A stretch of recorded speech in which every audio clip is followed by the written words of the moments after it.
నమస్కారం అమ్మా. నమస్కారం అమ్మా. ఎలా ఉన్నారమ్మా? బాగున్నారా? బాగున్నాను తల్లి. అమ్మా, ముందుగా మీకు ఉగాది శుభాకాంక్షలు. మీకు కూడా, మీ ఛానల్ వారికి కూడా శ్రీ విశ్వావసునామ సంవత్సర శుభాకాంక్షలు. అమ్మ, ఉగాది వస్తుంది అంటేనే మన హిందూ ప్రకారం చూసుకున్నట్లయితే మనకి కొత్త సంవత్సరం అనేది మొదలవుతుంది. ఇక్కడ నుంచి మనకి ఉగాది అనేది కొత్త సంవత్సరంగా స్టార్ట్ అవుతుంది. కాబట్టి మనం ఉగాది రోజు అందరూ ఉగాది పచ్చడి చేసుకుంటారు. ఆ ఉగాది పచ్చడిలోనే షడ్రుచులు ఉంటాయి. అంటే తీపి, ఒగరు, చేదు ఇలా అన్నీ కలిపి ఉంటాయి. సో మనిషి యొక్క జీవితంలో కూడా కష్టాలు, సుఖాలు, సంతోషాలు అన్నీ ఉంటాయి. ఇవన్నీ కలిపితేనే మనిషి యొక్క జీవితం. వాటన్నిటిని దాటుకుంటూ వెళ్ళాలి అని చెప్పేసి మనకి పెద్దలు, పురాణాలు ఇలా చెప్పుకుంటూనే వస్తున్నాయి. అసలు ఉగాది అంటే అర్థం ఏంటమ్మా? ఉగా ఆది, దీంట్లోనే మనకి తెలుస్తుంది ఆది నుంచి వచ్చిన ఒక మహత్తరమైన పండగ అని. మన హిందూ సాంప్రదాయం ప్రకారం పండగల్లో ఉగాది కూడా చాలా విశేషమైన, చెప్పుకోదగ్గ పెద్ద పండగ. ఎందుకంటే మనిషి జీవితంలో ఒక్కొక్క రోజు, ఒక్కొక్క నెల, ఒక్కొక్క సంవత్సరం గడుస్తూ ఉంటాయి. మనకి తెలుగు సంవత్సరాలు నామాల ప్రకారం 60 సంవత్సరాలు. 60 సంవత్సరాలకి ఒక్కొక్క సంవత్సరానికి ఒక్కొక్క పేరు ఉన్నది. ఈసారి మనం విశ్వావసునామ సంవత్సరంలోకి అడుగు పెడుతున్నాం. మనకి ఈ జనవరి, ఫిబ్రవరి నెలలు కాదు మనకి నెలలు, అవి ఇంగ్లీష్ నెలలు అంటాము.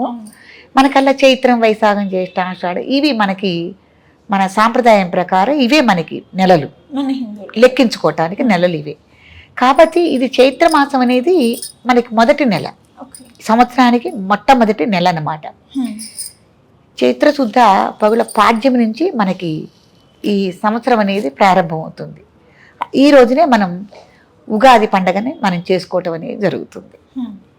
అయితే ఉగాది పండగ ఎప్పుడు ప్రారంభమైంది అని అంటే, మనకి పురాణాలు, ఇతిహాసాలు కానీ ఎవరైనా పెద్దవాళ్ళు చెప్పటం కానీ ఏం చెబుతున్నారంటే, బ్రహ్మ తన సృష్టి కార్యం మొదలుపెట్టి ఎప్పుడైతే ప్రారంభించాడో ఆ టైంని, ఆ రోజుని మనం ఉగాదిగా చేసుకుంటున్నామని ఒక ఇదిగా మనకి పురాణాల్లో చెప్తున్నారు. అంటే బ్రహ్మదేవుడు ఎప్పుడైతే సృష్టిని మొదలు పెట్టారో అప్పటి నుంచే, అప్పుడే ఈ దాన్ని పురస్కరించుకుని మనం ఉగాది పండుగని చేసుకుంటున్నాము అని. రెండవది ఏంటంటే, మనకి సోమకుడు అనే రాక్షసుడు మనకి వేదాలని అపహరించాడు.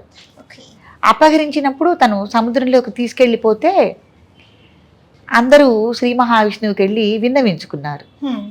విన్నవించుకున్నప్పుడు స్వామివారు మత్స్య రూపంతో అవతారం దాల్చి ఆ రాక్షస సంహారం చేసి ఆ వేదాలని తీసుకొచ్చి మళ్ళీ తిరిగి బ్రహ్మదేవుడికి అప్పచెప్పటం జరిగింది. ఎప్పుడైతే బ్రహ్మదేవుడికి శ్రీ మహావిష్ణువు తిరిగి అప్పచెప్పారో వేదాలని, దాన్ని పురస్కరించుకుని కూడా మనం ఈ ఉగాదిని చేసుకోవటం అనేది జరుగుతోందని మనకి ఇతిహాసాలు చెప్తున్నాయి. అమ్మ, మీరు చెప్పారు మనకి సంవత్సరంలో వచ్చేసి 60 సంవత్సరాలు ఉంటాయి అని చెప్పేసి, సంవత్సరాల్లో వచ్చేసి అసలు ఈ 60 సంవత్సరాలు మాత్రమే ఎందుకు ఉంటాయి? మనిషి సగటు జీవితము ఇది వరకు 100 సంవత్సరాలుగా మనకి లిఖించారు కదా.